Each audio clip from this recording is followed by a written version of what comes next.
Hello, everyone. Thank you once again for inviting me into your little homes, your dorms, your hotel rooms. If you're on your mobile, you're taking a jog, you're chilling a little, having a coffee. Thank you so much for clicking this video to hear me chat. And I'm going to pretend that my video camera, that's you. See me glancing outside every so often or over the camera. It's because there's a gorgeous sunset going down. Oh my god, the Caribbean is so beautiful. I'm catching my eye ever so often, but I'm going to focus. Woosa. As a child growing up, I don't know. Yeah, my mom says that I was always determined, a little stubborn. Hey, that ain't too bad. And I was very outgoing, very chatty. I was the one that would, be chatting all our business with total strangers. And where I'm from, strangers love to hear business. So I was just chatting and be like, oh, I like this one. She's so chatty. I grew up in a home where we were taught, I would say, the fundamentals of the Christian faith. She's a woman of great faith. My father really taught us the fear of God. He also taught us to dream. It's one thing that he instilled in us was the importance of having a plan and dream for your life. So, and I went to a school, all girls high school, convent, where we were always taught as young women, to have plans for your life and, listen to the instructions of those that have gone before you. So by the time I settled down in Form 4 or 5 or so, I just realized, okay, you know what? Let me just listen to what the teachers are saying. Let me listen to what my elders are saying because they've been there. And I believed at the time that it would have saved me a lot of heartache and what's not. So truthfully, by the time I finished high school, I already had a 5-year and a 10-year plan for my life. No kidding. And I was determined. I was not born into, as we would say, with a gold spoon in my mouth. My parents were not mega wealthy or anything like that. And having that goal, I felt, you know, accomplished to a certain extent because I'm like, you know what, at least, okay, I'm a youth, yes, and I have some goals, so at least there is hope. That was finished up 2-year college, and well, some of what the teacher said was true. They said, if you worked hard, you're going to be rewarded. That's how you get scholarships and all of that. So by the time I, tried my best at external exams after 2-year college and what's not, and realizing I'm like, okay, we were told that if we study hard and if we do this and that, I would get off to study. And my intention was to go to law school for as long as I could remember. And I had applied to other universities in the US, gotten through with the Midwestern State University in Texas. I can't even remember what program of study I had applied for, actually. And when it came to the point for me to finally, go for my visa and what's not, I couldn't come up with the funds. And man, I was raging because I'm like, oh my shoot, man. Every plan is like, you make those plans and you don't know if they would survive life. And for the first time in my life, at the age about 17 or 18, I sat with myself and realized, oh my shoot, I've not yet even, seen any life as yet. And if these little plans are just, backfiring, like all the plans that I thought, okay, yes, this is how it's gonna work out because this is what I've been told, were not working out. I just could not imagine living my life in just continuing a lot. As you said, as the saying goes, insanity is doing the same thing over and over and expecting different results. So I was like, you know what? All of this God I've heard about, this Jehovah, all of this Jesus and all of that, I need to have a chat with whoever he is. Yeah. So I remember that fateful I believe it was 2005, 6. Yeah, I'm getting a little on in age. Yeah, I was like, whoever you are, here am I making these plans, trying to be a good girl, and I've talked to you about these plans and they're not coming to fruition, and it's frustrating, and I'm telling him why and what's not. That same season I had gotten accepted to the law school, but obviously my hopes had been so much for the US that everything that was on my heart. And I said, if you're real, I need to know you. I need to know you. Need to tell me the secret in life, because obviously, dictating the plans and stuff that I've had on this paper, I just don't want to go through life butting my head. I remember just in agony, just frustration as well. I'm like, if you're real, you need to show Johanna that you are. And if you're not, I'm going to tell the world that you're not real. Like, seriously. But if you show me, if you just show me that you are who you say you are, I am going to tell the world. And breathe. Sometimes when I think about that time and how disappointed I was, and I'll tell you a little bit how things turn around a little. Okay, I don't have any tissue near because I didn't intend for this. As I said, this is unscripted. So let me take a little look at the sunshine. Storytelling. And soon enough, for the first time, as I said, I really challenged this Jehovah, this great God that I was told created the whole earth. And I remember that day for the first time in my life, like, I felt the weight of my nothingness. What do I mean by that? It's like, who am I to challenge, or tell this God that, yeah, it was a challenge, you know? And for the first time in my life, I felt the weight of my own sin. First time I actually confessed, I named my sins to God. And I said, if you are real, I give you my life, right? I want you in my life. I want to try your ways. Just show me yourself. I want to know you. And I tell you, as God is my judge, for the first time ever, when I opened the Bible, it was life onto something inside of me. I didn't know what happened. I didn't know what it was, but it was like I felt my spirit man soaking up this living water in this book. And I realized, oh my God, this is true. Like one of the writers, David in the Psalm, says, taste and see that the Lord is good. That's what was happening to me. I was tasting and I was seeing for my own self. Satisfying. Doing so was to my soul, like feeding myself. Okay? Maybe I should pause this video and get some tissue, but I don't even know if I think if I press this button, it would stop, so I wouldn't take any chances. So please bear with me. These raindrops. Oh, the rain is falling. So that said, shortly after, come right next door to me is this Nigerian missionary, Tina Isipo. And all the way from Nigeria, she felt the prompting of God to leave Nigeria to come to the Caribbean, ended up in Cuba, and the Lord told her to go, as she would say, to Grenada. Grenada. That's where I'm from.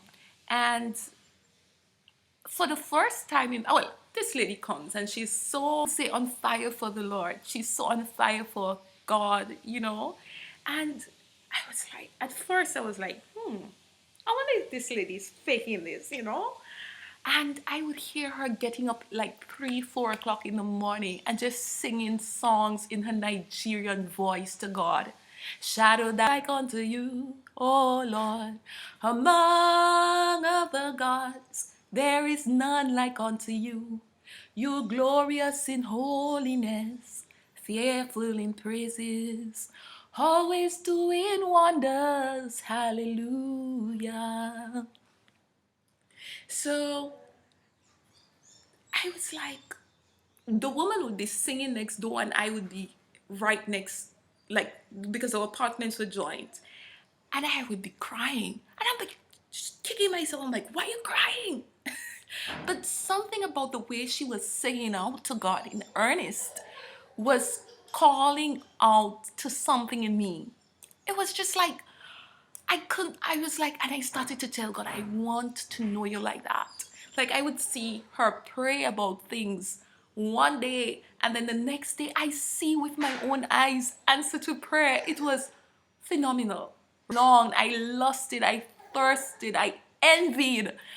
You know, I wanted that so bad with God. But the good thing is that this Nigerian missionary decided to take me under her wings, as she would say, you know, me up to the prayer room to teach me how to pray, teach me how to wait on God. And to say the least, it was 1 year in my life that, I mean, I think it was a significant foundation year for me. And during that time, I had reapplied to the University of the West Indies in Barbados again to, you know, get into the law program. I would need to give another testimony to cover that. As I said, this testimony is just, this part of the testimony is a backdrop to this, the scarring on my face and what's not. Long story short, 1 year later, I got through, came to Barbados, literally saw God fund my studies. And, you know, all the time, man, I'm running with God. I'm like, you know, you're so faithful. I mean, that's my little daughter in the background. She's downstairs with daddy. She's having daddy time, and mommy's having you time. Yay! But that said, I came here. I continued with Christ. I had to, when I was like in my last year of law school, well, not law school, but the LLB part of it, I started feeling numbness to the side of my entire right side of my body. And I'm like, what is going on? My right side of my body felt so different from the left side. It was like I was two different persons. And then sooner rather than later, the numbness started to gather to my bottom right lip. For crying out loud. I was not able to stay up to study for a while. Find myself falling asleep when I have exams around the corner. Mind you, this is my final year. And I'm like, what in the world? And believe it or not, I went to my dentist, and by the time he poked around and what's not, he's like, you know what? I see a little lesion. By the time they did x-rays and what's not, saw a lesion to the bottom right mandible, but he said it mightn't be anything but biopsy it. Well, the hospital took quite a while to biopsy. By the time the biopsy came back, a tumor, whatever, there was a growth starting from one of my molars in the back, near the size of a little pea or something. And the results came out that it was a benign tumor. But when I saw one of the specialists here in Barbados, he basically said, you know what? There's no way in the Caribbean that can do this surgery for you. You need to get OUT out of the Caribbean ASAP. Go to North America. Now imagine, that's all he's telling me. I broke down. I started to cry. I just didn't know what to do. I'm like, you know, what is happening? It's like, I gave you my life, Lord. I trust you with my heart. I love you. And this, what is happening? You know, I just had no clue. All of this was happening so fast. In 3 days from 3 days time I was in North America, going from doctor to doctor, trying to find out what is happening. In the meanwhile, one of the doctors here in Barbados, the same specialist, sent the slides of the biopsy to another hospital in the US to try to get it retested. That test came back that it was malignant, cancerous tumor, specifically an osteosarcoma tumor, growing from my bottom right mandible. Well, Olia, I ain't lie. I am telling you, it was a season where, I mean, every story of faith, every result that I had in my hand in my life, owing to faith in God, I had to start bringing that into memory. It was like David, when he stood to Goliath, before he did that, before he went forward, he had to remind himself that he had killed a lion with his bare hands. He had protected. Ooh, I wonder what's going on. I trust that Daddy got it under control. She'll be fine. Yes, Daddy got her. Daddy's got her. Her daddy's got her. She'll be fine. She'll be fine. Okay, back to the story. To bring back to my memory everything, every result of faith that I ever had in my life.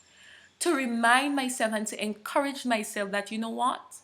This too, God is in it with me. And I remember pacing one day and just reminding God that, you know, I trust you. I know you are all that you say you are. I know and I trust you in this time, in this season, in this unknown season of my life. I just want you to know that I trust you. And I think I was referring to David. It was like, you know, the time when he had to recall to his memory the times when God was with him, when he had to protect his father's sheep, you know, and had to believe that just as how God was preparing David for a destiny that he didn't even know about, that God too was using this experience in my life for his good and that it would turn around. So I just had to believe. I was just believing, having hope. Long story short, I ended up in the hospital for 3 months, 3 and some months. The tumor had grown to the size of a large orange, a small grapefruit. So my mouth was basically shut wide open, if you would say that. Unable to eat. I had to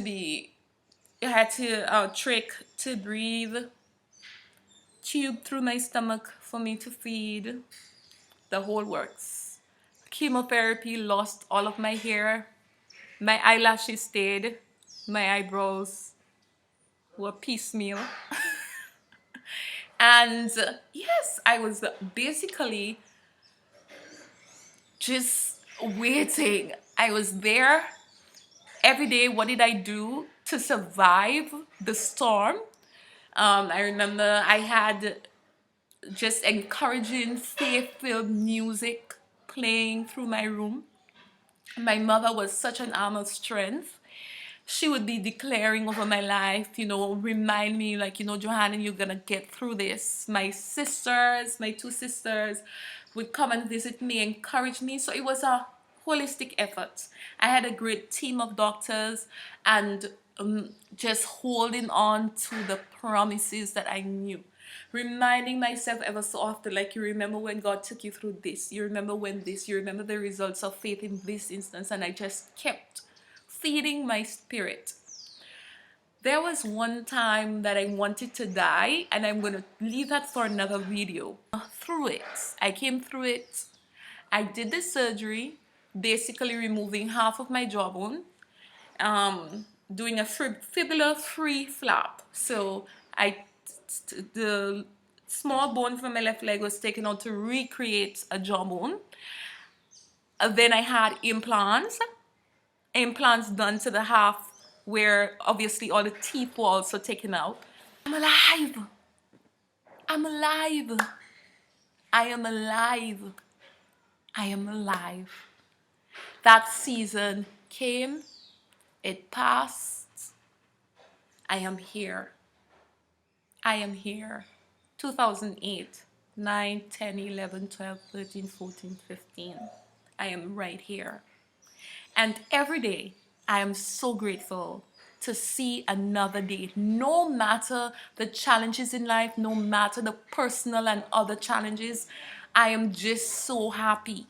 And one of the things I remember coming out of the surgery room, it was a 23-hour long surgery, I believe. And before going in, obviously, the doctors have to tell you all of the risks involved in the type of surgery. And I was told that one of the possibilities was that I might not have been able to smile again. Can you imagine me without my smile?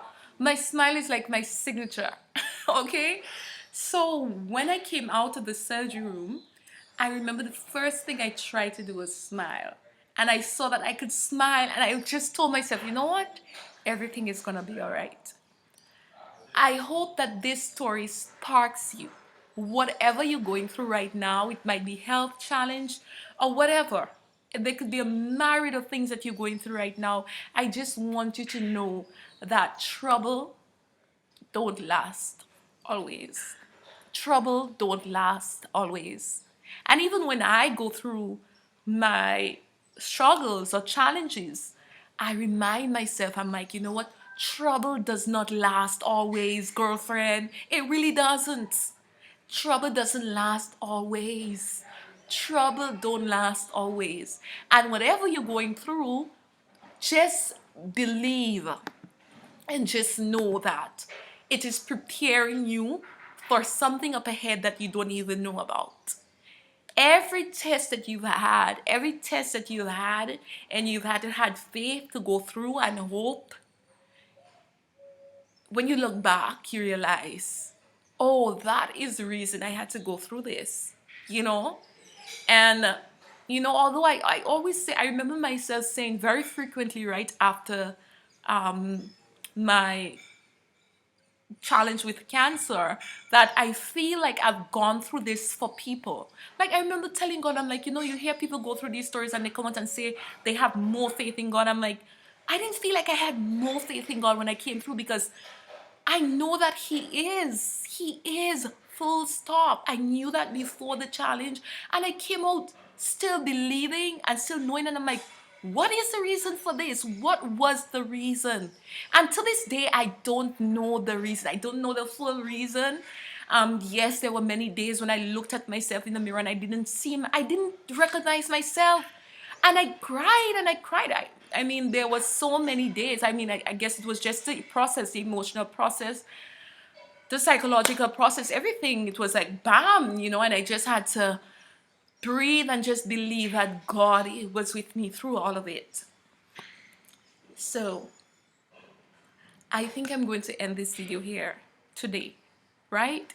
I'm going to upload another part continuing this story. Be blessed. Thank you for inviting me into your little homes, your dorms, wherever you are. And you can call me J Sparks. Please subscribe. Bye.